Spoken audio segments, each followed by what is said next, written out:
I get a lot of questions about the dashcam on the Bigster. So instead of answering each one individually, here's one place where you can find pretty much everything. This isn't a review though. It's about what I actually use, what I like, what's given me trouble, and how the installation went.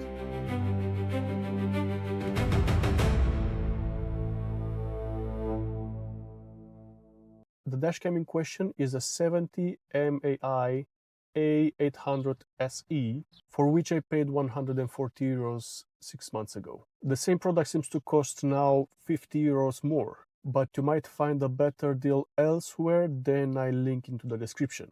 Before the Bigster, I used the dashcam only once on my camper van. That was still a 70Mai, but an A800S version, basically the previous generation. Good reviews at the time, but it stopped working for me after a couple of years. For the Bigster, I wanted something newer. The SE version seemed like a logical upgrade, still with good reviews and a fair price. The front camera quality is very good, 4K. The rear camera is only HD. The difference becomes obvious in low visibility conditions. You can see it clearly comparing the two. Headlights help the front camera a lot. In complete darkness, without them, visibility drops to almost nothing. The voice control is something I started to use a lot. I just say, take photo, and it takes photo. I just say, record video, and it does save the current recording. No need to find a button while driving. It works so well that sometimes when I listen audiobook, it picks up a word from the narration and it starts recording or taking photos. It also has ADAS and GPS features built in, but I don't use either. I rely on the car's own ADAS and on the OBD's GPS instead. For downloading the footage, Wi-Fi or USB transfer both works fine. Instead, I use this small USB reader. I insert the micro SD into it, plug it into the PC, and I can download the videos. It costs around €9. You'll find the link into the description. I also bought the parking monitor add-on separately, but haven't installed it yet. Most probably a dedicated short on that once done, if I ever find the time for it. Like most of the dashcams, this one needs a micro SD card as well. Without one, it's just a useless box. And this is where things actually got frustrating. I went through 3 different cards. They need to be U3 V30 rated specifically. Not all cards that claim to meet that spec actually perform reliably. I've seen other users reported the exact same issue. 1 or 2 weeks after the installation, the camera starts reporting performance issues on the card. The result? It actually stops recording part of the trip, which defeats the purpose. The current card, my third one, was actually cheaper than the first 2, but I only noticed that at the checkout. The first 2 cards were SanDisk. This is a Samsung. 3 months later, it's still working fine. So keep this in mind when you plan to install a dashcam, as you might need to change few cards. You have 2 installation options, through the fuse box or via the 12-volt socket. I went with the 12-volt socket. It's faster, and I'm not particularly experienced with the electrical side of the cars. The fuse box is something I'd rather leave to a specialist. For now, the 12-volt option works fine, and there's no reason to change it. So this is the starting point. I route the cable under the dashboard on the passenger side, using this support point to keep the cable raised and tidy.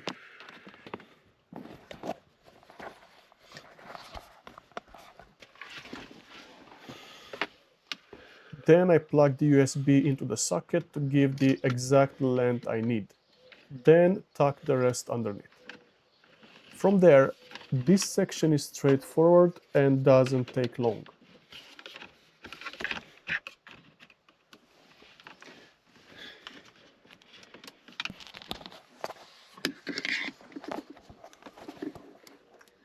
Everything runs under the passenger side dashboard.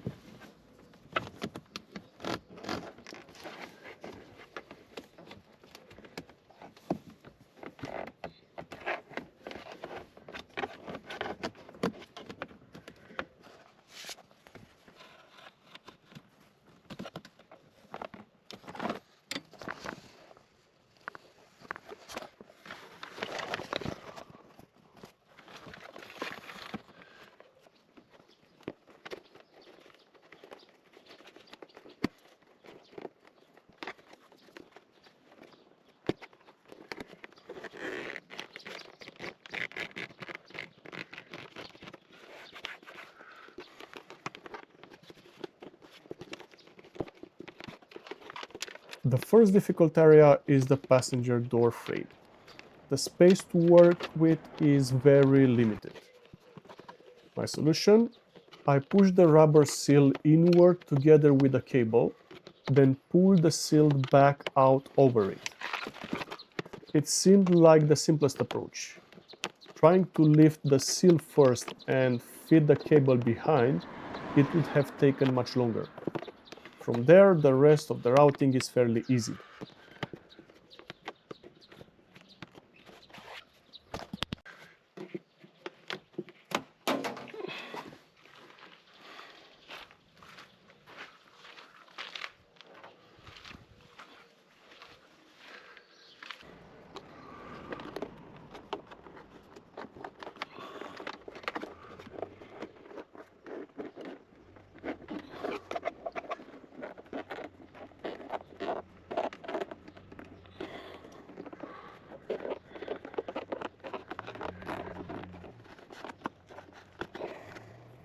At the corners, I took a little extra time to make sure the cable wasn't pinched by any plastic panels or left visible.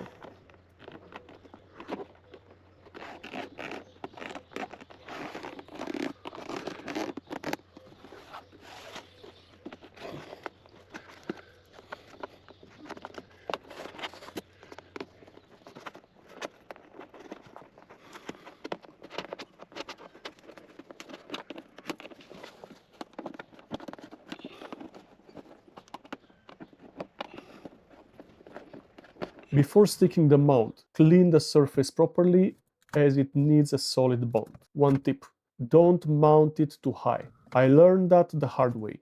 If you ever need to remove the camera, you need clearance to slide it out like this. That said, you rarely need to remove the whole unit. Popping the SD card out is enough for downloading footage. You can also use Wi-Fi.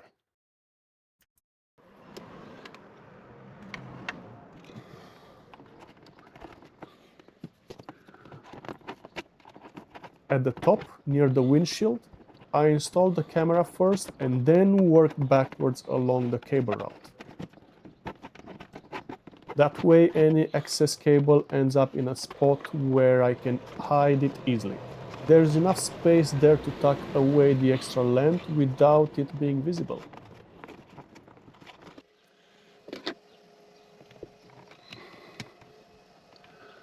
For the rear camera, plug the long cable into the front unit first. That way the camera is fixed in place while you route and hide the cable. Despite the longer distance between the front and rear, this part was actually easier to hide than the front run.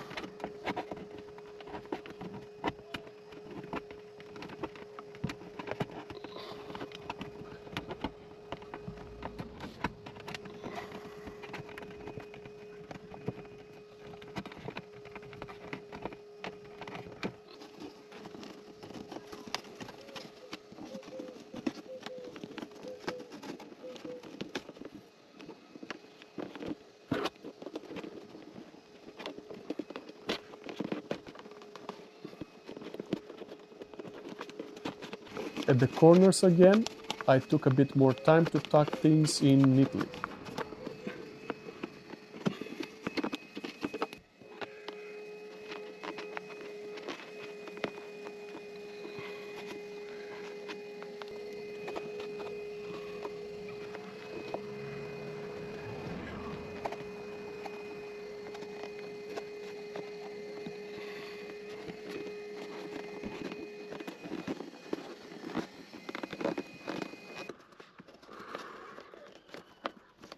The center pillar was slightly more challenging as the plastic there is stiffer, but it was still simpler than the passenger door frame I showed earlier. From there, the rest of the run to the rear is straightforward.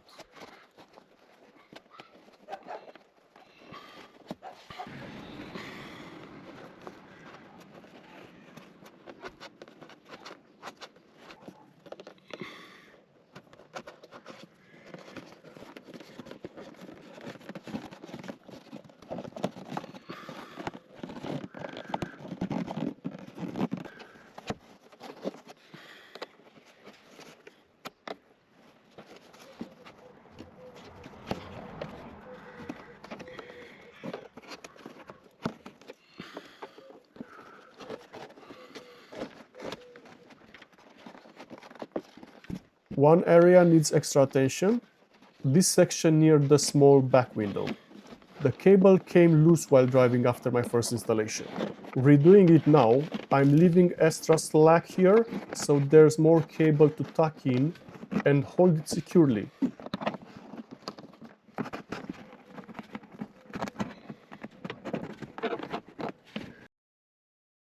By the time you reach the rear of the car, you still have plenty of cable to work with.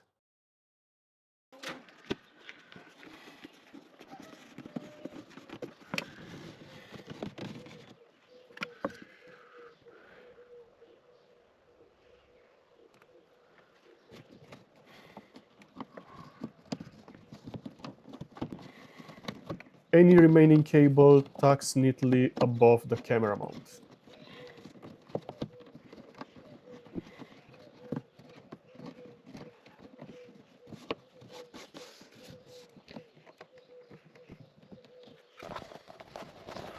Mounting position matters here as well. Make sure the rear camera sits within the area the wipers actually clears. If it's outside that zone, rainy day footage becomes unusable.